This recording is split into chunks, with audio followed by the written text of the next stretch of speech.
we're gonna record this for the later. I didn't record just what I just said, but I didn't like molecular biology, so I tried everything to avoid that, and I took my microbiology, the molecular biology, the last thing before I left, and I decided to do the project on um, ecology, and I just have no idea. I just talked to my advisor. I was like, I want to do something with the field work, and he's like, how much field work do you want? I was like, all of it. So he sent me to this small island. This is like a tiniest island ever. So this is like a small island in the middle of the ocean in Canada. Is about 5 meters, 5 minute wide, meaning you can walk to one end to the other in 5 minutes. And it's about half an hour long. I measure them by time. So you can run from top to bottom in half an hour. So you can see everything on the island in a day. You just run around the island 5 times. So that's how small it is. We have 12 of us on the island and absolutely nothing there. There's no electricity. There's no running water. There's solar, which open until 6 p.m. So the rest of the time we candlelight, how romantic. And the mail deliver once a week. So that's just like, okay, you want the field work, you get the field work. Like, okay, that's fun.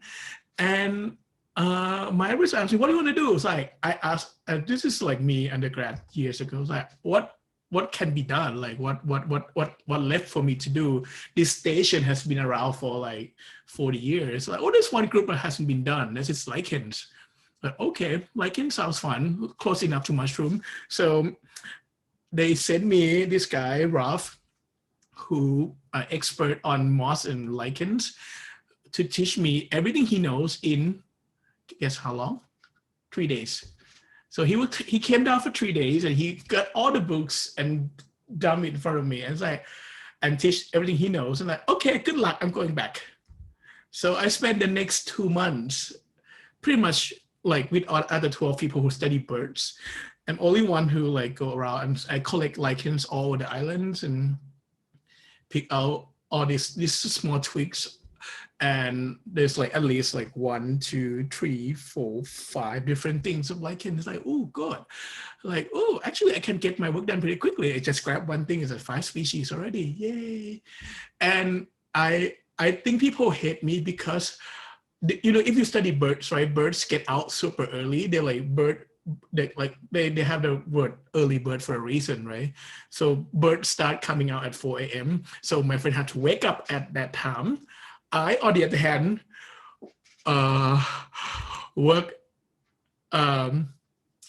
with the lichen. So I woke up at like 8 o'clock, have breakfast, have coffee, you know, like slowly walk out my door by 9:30. And oh my God, because my lichen is like, you can't see them in the dark. So by 4 p.m. I'm back already reading my book. So, you know, I picked the right occupation. So and they're quite wonderful. Like once you start looking at them in the microscope, they're like quite crazy. Like this is some of the pictures that you can see from all the lichens. They're quite fancy. And, you know, at some point you go crazy because you work by yourself and nobody walk with you. You walk by yourself all day for 2 months. That's about to happen, you know, sooner or later. That's me. And that stupid reason, that stupid island made me believe that I can do my PhD. Like, why? Like just one glorious summer, it's like, oh, now I'm fit for PhD. So like I did that. So I moved to University of California. So this is like my building. I come from small college with 1,700 people, just like MUIC. And now I moved to this big university. This is like biology building. And you probably see this building in some movie. In the latest, it's actually show up in the Kong movie.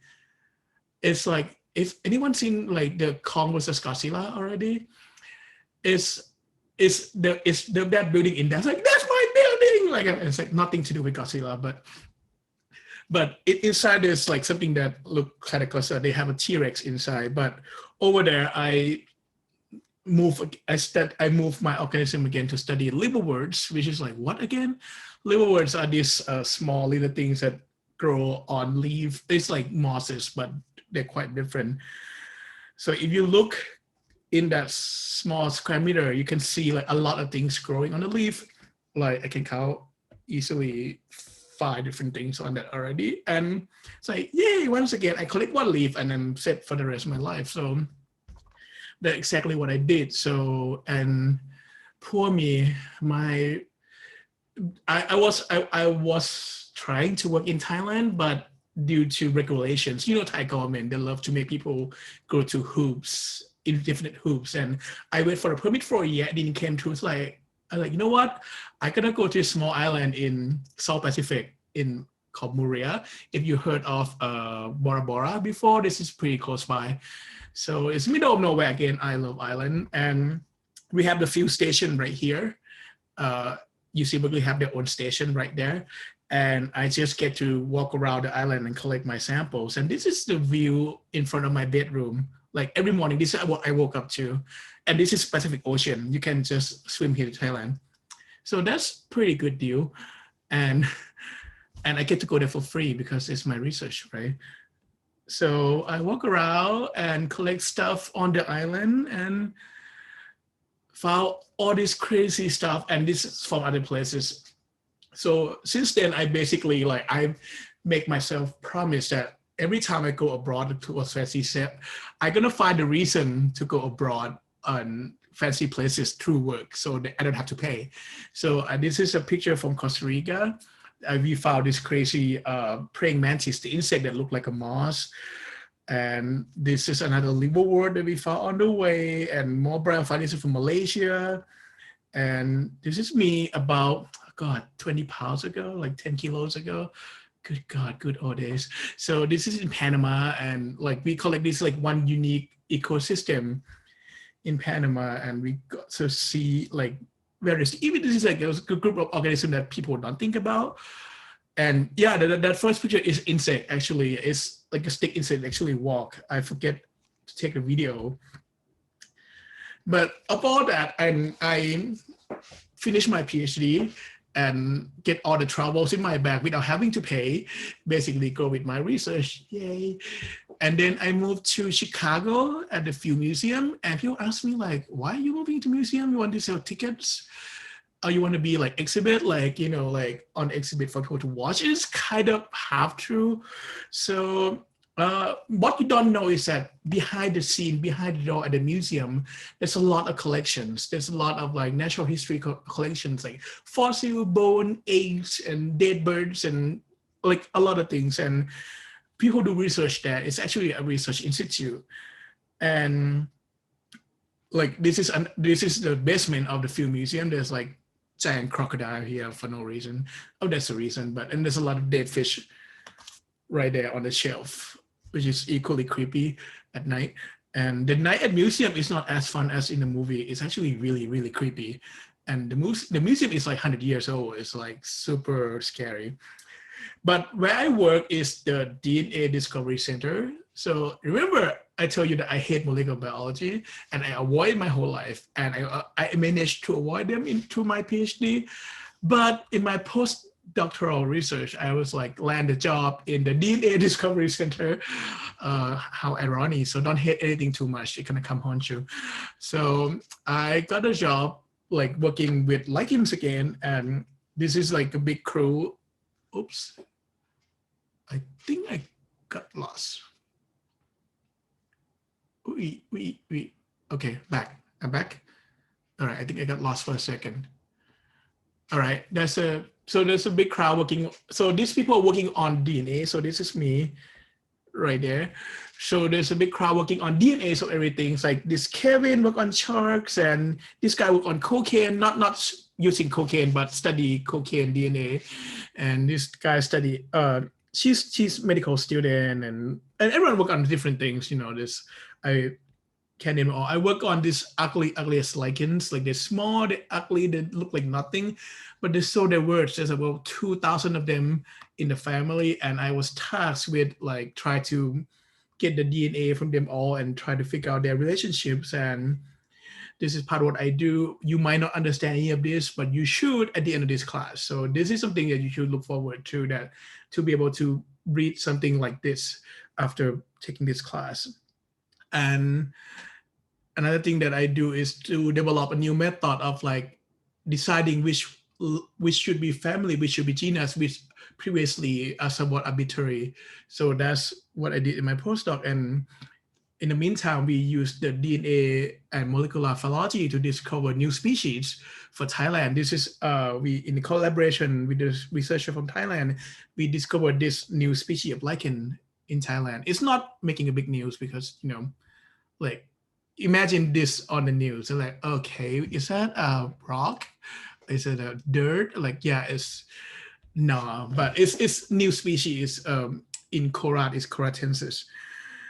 And I also work with some computational part of phylogeny and think about like how fast the organism diversify. So what algorithm I use for clustering, we're gonna learn about that. Actually, I use a maximum likelihood. And if you take other class before, you might have heard of it. So I think that tree was maximum likelihood tree. So if you have not heard that before, you can learn about this class. And when I come back to Thailand, I start working on something different, something called DNA barcoding. So we're gonna learn about that, the whole class too. Basically, like just like you go to like a convenience store and you walk in and there's like, you know, the barcoding machine, the beep, and you're like, oh, plant biology class, and you take out this like beep, angiosperm, beep, gymnosperm. Like you don't have to answer the question, right? It's just like easy. That's my hope, but it was a lot. It is harder than it looks. So we're gonna discuss that, why DNA barcoding works and why it fails in this class as well. So that's my background. So it still hasn't answered why I'm teaching you guys here, because the reason this course is happen is because it's required that all biology students in Thailand have some knowledge about taxonomy and systematics. And the teacher at MUIC is like, none of us are taxonomists, none of us are systematics. And they're like, okay, what do we do? What do we do? Some people like, I know someone. And it's like, ah. And she's like calling me, like, hey, you know, I'm gonna teach this class, like for how much? Forever. Like, what? So, well, probably not forever, but so this class is like, so as joke aside, why do all biology students have to take this class? So I'll tell you this right now, and this is really unique to MUIC. If you're taking this class elsewhere in Thailand, it would be like, imagine like plant biology plus, or this class, what this class used to be is plant biology plus animal biology plus fungal biology together. And it's like phylum, and you're like memorizing all this cram in your head and like spit it out at the end of the semester. But that's not very fun. That's not how I learn the diversity. This is how I think about diversity. So this is your familiar building. Maybe if you've been on campus recently, that's your old building, right? And that's whole. If you walk around that old building, is about 100 by 100 meters. In the forestry unit, this is 1 hectare. If you move that square to Peruvian Amazon in South America, you would find about 283 species and more than 1,000 plant species in that small area, in that one building. That's not very big. You just walk around in like 5 minutes and you can find like 280 species of trees. And you're gonna run into this, like this is whales, right? We know whales are not fish. If you listen to Thai song, you know, whales are not fish anyhow. So we know that because we're biologists. And the reason whales are not fish, because if you take off their gloves, the fins, this is what you see, right? They're like, what? You're not a fish, you have fingers. Like, what are you doing in the water? Like, you have fingers. Like, you're like pretending to be fish and you're a mermaid or something. It's like, so, and you have tooth. Like, fish have no tooth. Like, what's going on with you? So we know whales are mammals, right? And you guys take evolution. Evolution tells you that, oh yeah, sure, whales evolve into the water, but like how and why and when and what? So we didn't really get to answer that fully, maybe, but we're gonna try to do that in this class. At least I'm gonna give you the tools or things like this. this sexy, handsome looking man, you know. This is a marine iguana from Galapagos. So it's like totally badass. I love this kid. He's just like the coolest thing. Oh, you know, like things that look so sad like that. It's a blobfish. Actually, blobfish is the most misrepresenting because blobfish is really nice and blobbly down there, but we put them up from the water, they kind of flat. So you have to stay hydrated the whole time. Otherwise, they look ugly. And you ask yourself, like, why do if God created all these animals and organism, why are they so cruel to this thing? The reason is not really. It's like it's evolution, and you can check out more crazy stuff from that page from Facebook. So, but more closer to home, like Thailand is a home of the biodiversity. Things like this, like if you're a Thai person, Mangda mean a couple things, right? Mangda can mean the insect and it can mean horseshoe crab. And if you like one or the other, I hate both of them. But I mean, the other one is really smelly. Like they look really different. But if you like the horseshoe crab eggs, they kind of oily. They're really starchy, and it's interesting taste. I had them, not my favorite, but if you pick the wrong one, and you would pick the round tail one, it's actually poisonous and probably kill you. So in Thailand, they call them Mangda Tue and Mangda Jan. For me, it's like the bowl and the plate is not different. It's like what is the division between bowl and plate? Like where is it different? Like why don't you call them like the round tail and the not so round tail? That would be easier. But oh god, yeah, the common name is brutal. So biodiversity, like really important for biologists, even though you don't care about any of this anymore. You want to be medical technologist, you want to be medical doctor, you want to know about all these bacteria. If you recognize the name for microbiology, this is all the bad, the evils, the usual suspect of all the infections in your body. It's like one of these things probably gonna kill you right now, and except for COVID, right? And which is more imminent right now. That's a virus. So the goal of this course is to not to cram all this phylum thing in your head, but to help you understand how we discover and classify organisms. So like you heard about new species all the time. Like how do people discover new species? Are they just like randomly walk into them? Or it's just like, you know, evolution making new species in front of your eyes? The short answer is not really. And we're going to learn about historical and philosophical root of systematic biology. And we're going to talk about how systematic different from taxonomy or not really different, and try to see the development of the field, and you can get a more understanding of why is it so hard to study this, and to be able to read some literature in the field. So you'll be able to read some papers when you finish this class. And finally, this is more fun part for me. You'll be able to perform some basic phylogenetic analysis and comparative methods. It might not mean a single thing to you right now, but it should at the end of this class. And like to asking earlier, the algorithm you're going to use in the class, you're going to get to try that yourself. So that's my goal in the class. So even though it is like 4-hour lecture, I'm going to try to mix in some practicals. So we have some lab time. And by lab, mean you do your stuff. I here try to help you prodding along. And some of you are computer challenging, which is totally okay. Biology student, we stat challenge, math challenge, computer challenge, physics challenge, chemistry challenge, you know, that's why we biology students. So we challenge, we like everything challenge. So here's a roadmap for the course. So when you see L, meaning you're gonna be here talking a lot. So there's a lecture, L is a lecture. So it will be in black. So prepare to have like in comfy jammies, in, you know, like best pajamas, or have favorite snacks or drinks. So I don't mind if you want to have your dogs around or your cats to help you learn stuff, because cats are the best. No, for cat peoples, I love both of them. And so that's a lecture part. Oh, we'll try to make built-in frequent breaks and activities for you, so it's not like too crazy in your head. And when you see P is practical, meaning you might want to be more ready to participate more. There might be some computer exercise for you to actually do the computer program.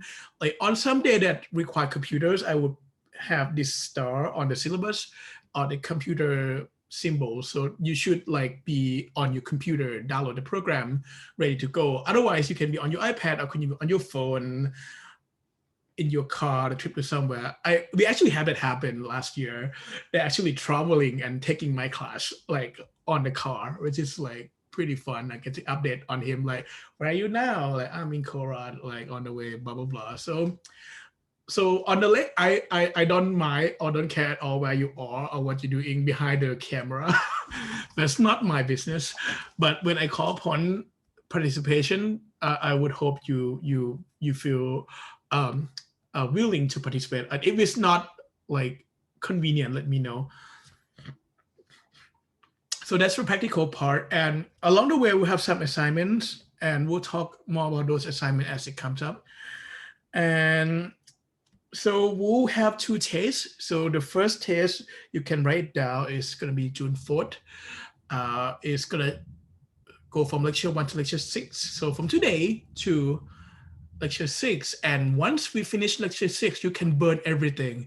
You can like forget everything I talk about the first half of the class. Like, I forget everything you said. You can like just ceremoniously burn all the papers that you use for this class, and you start over on the lecture 7, which actually can kind of build upon what we talk about the first half of the class, but you don't have to memorize all the details. And the test 2 is on July the 9th. So which is like way long way from here. And this class, we don't have finals. So I'm saying here, I say it right now, we don't have finals. Yay. So what I'm trying to do here is that we're gonna have everything finished by July 16. That's it. So my goal is that we have the test earlier, so get it out of the way. And on the 16th, we have the group project, which is like I'm gonna help you figure out along the way. Like I'm not gonna let you wait until July 15 to do your project. I'm gonna be like, hey, what is your project? Hey. So I'm gonna be like bossy about like, hey, give me a report. Like, so by the time you arrive on June 16, we just like hopefully be back on campus, enjoying snacks and listen to each other presentations, and you turn in the report and be done, like done for the trimester. So that's my goal. So we'll see how that goes. So that's the roadmap. So the feedback I got from last year is that there were some days that I have 2 lectures back to back, like today, but today gonna be like pretty light-hearted, so should not be too bad. But there were times that I do 2 lectures back to back and people were dying. So, and they literally like, don't do this again ever to anyone else. And so we're gonna do like, we had to do like practical part. So the practical will be more activities and group discussion, like have you guys do some stuff, and the lecture would basically me talking to you. Okay, so that's the schedule for the 12 weeks. It's not a lot of time, but it's like 4 hours a week. So actually it's 48 hours. But in that 48 hours, that's include test time. So I learned the hard way that MUI students are busy and it's super difficult to schedule you guys at the same time. So like I would not do anything outside these 4 hours. So please block this 4 hours for me, and I would not bother you at any other time. So here's a grading system. You can see that I put only 40% in the test. So if you feel like you're a bad test taker, don't worry. And the test would be all like writing, like essay type exams, not multiple choice. So you have a chance to explain yourself, and you might be like arguing with your friends because you might really answer different things from your friends, like totally different, completely opposite, and you both get perfect score. Like, what? Did Ajahn just like make things up? Like, no. Some questions I decide like that. I decided for you to like, I want to know what you think. And if you think logically and reasonably, I'll give you the score. So Don't feel like one of those kids who like, hey, what is question number 1? What do you say? What do you say? Oh no, oh God, it's all different from me. Like, don't worry about that. Like, you can end up having different answer, but you get one perfect score. And a chunk of it will come from a group project, which is break down into like, if you propose an idea, get 5 points. If you report your progress, you have 5 points, and then presentation and report is 10 points. So you might want to start thinking about who you want to have in your group, like in this class, not right now, but like start thinking about it. And when I ask you to come up with the group, then that's when you form the group. And then there's small exercise along the way, 6 of them and 4 point each. And mostly I just want to make sure you turn it in and do the reasonable job on them. I'm not going to be like, oh, you missed a full stop and then like take a point off. How many people per group? I would say not more than 4, if that helpful, because more than 4 people, then you start not having jobs to do. You're just like, hey, if you need a touch up on PowerPoint, I will do that. Like, like if I think 4 people is already a lot, but I mean, if like 3 is, I think 3 is a perfect number because you each have a job to do. But yeah, 3 to 4 people. But if like really crazy circumstance, like I can't separate from my friend, I need 5, then talk to me. I'm sure you can, but just for the project. And then we have this participation point, which is a minute paper. I'll talk about that. And the grading system, like you see here, is solid. I'm not do scale. I'm not do curving, meaning that if you make 90, you get an A. Because in MUIC system, I'm required to actually put down your exact score. So if you all get 91, I can give you all A's, no problems at all, because I'm not teaching. I'm not the faculty at MUIC. I can do whatever I want. Like if they fire me for giving too many A's, like, well, so be it, I'm okay with that. I have full-time job elsewhere, so you can all screw my career by getting all A's. I'd be fine with that. So please do that. So please destroy me by getting all A's from this class, please. So the way we're gonna communicate is Zoom. So we're gonna be using this same link. So you can go to Canvas and come here every time. So you don't have to keep getting new links. And the Canvas, I think you all of you already enrolled in Canvas. That's why you're here. So if you have not, please do so, because everything else gonna be here, gonna be on Canvas. And I apologize. I'm actually myself a Google Classroom master. I love Google Classroom so much, but they refuse to give me my hidden account, because I need my hidden account to like 2 years to use Google Classroom, right? Because otherwise I use my Kasetsat account. You guys cannot access.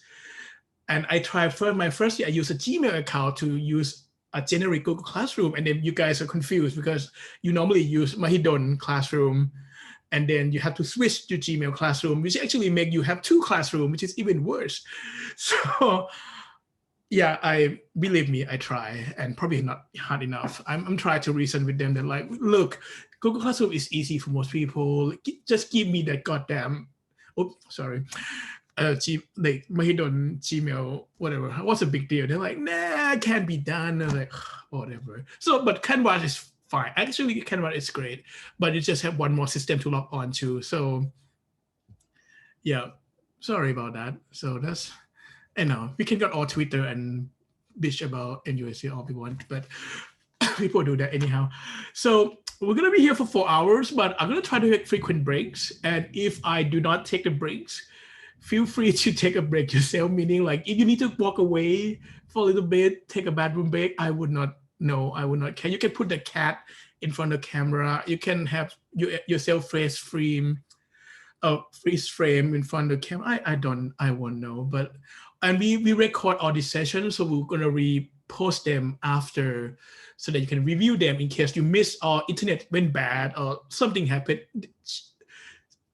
Should happen on Classroom online all the time. So we'll understand each other. And so in a week, what happened in the week? So every week I'll post this two format of class material. So the outline or the tutorial, which is like a more like a word format. Some people like this because you see how the material organized in like outline format.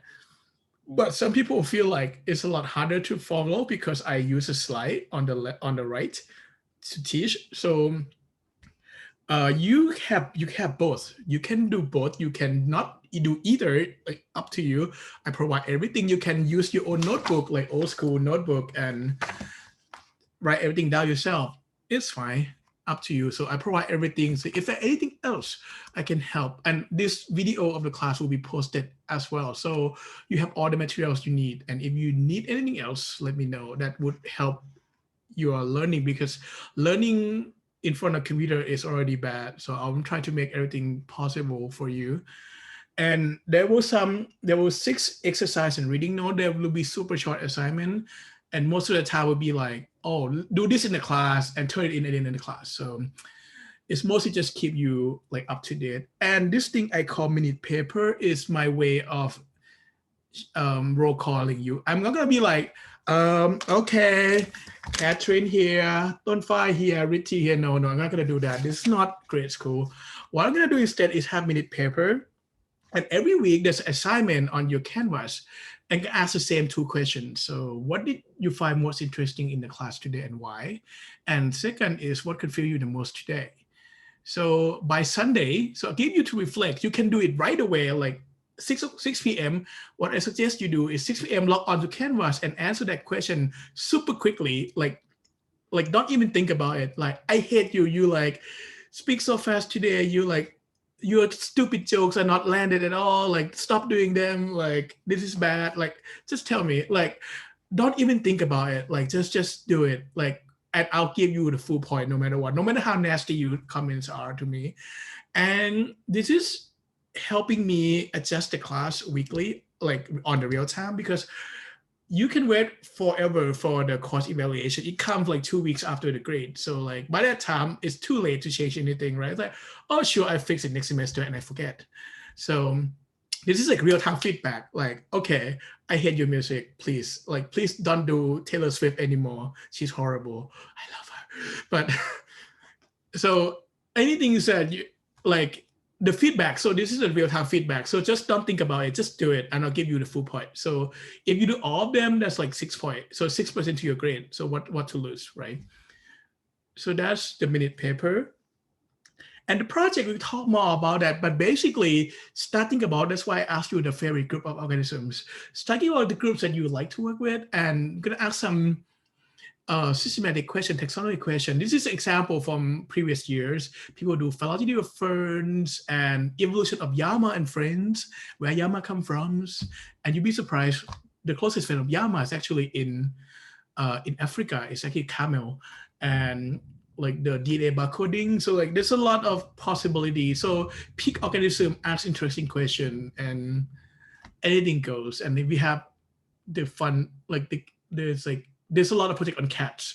So if you can avoid cats, that would be good. I think I've seen like 10 projects on cats of cat relatives already. So think outside dog and cats. You can do better. There's like ferret, for example, or crocodile, or other things we talk about. So all right. So that's the class so far. Any questions?